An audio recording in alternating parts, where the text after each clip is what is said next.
Donald Trump started off his speech before the pro-Israel lobby AIPAC by saying he wouldn't pander to the group.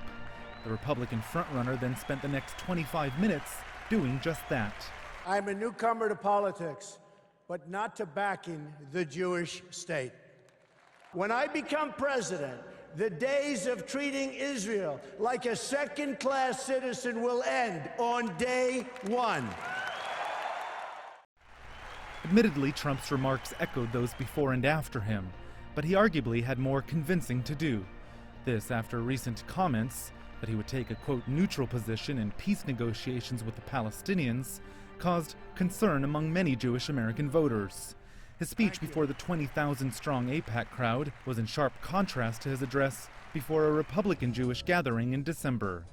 There, his off-the-cuff remarks, jokes, Trump said, weren't well received. Some said they fed on anti-Semitic stereotypes. The AIPAC address was scripted. Trump used a teleprompter, not his usual style, and consulted with Jewish American leaders in advance. Despite threats by some Jewish groups that they would silently walk out in protest, the crowd was mostly hospitable. But it wasn't the type of enthusiastic welcoming that his likely rival, Hillary Clinton, received earlier in the day. Clinton is widely popular among the pro-Israel crowd, some of it a legacy from her husband's presidency, some of it her own work as Secretary of State. She enjoyed wide support from Jewish Americans in her previous run for president. And going after Trump and his comments, even without specifically mentioning him by name, was not a surprise.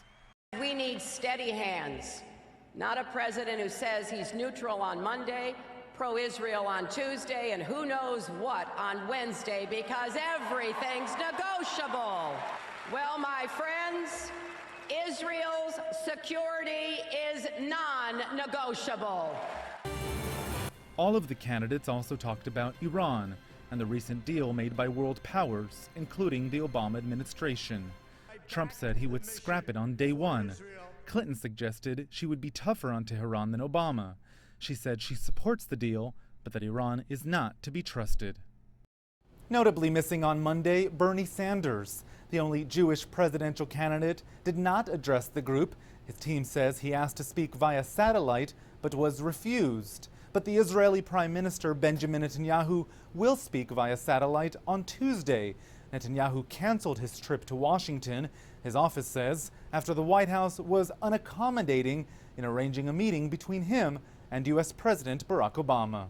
Roee, Ruttenberg, CCTV in Washington.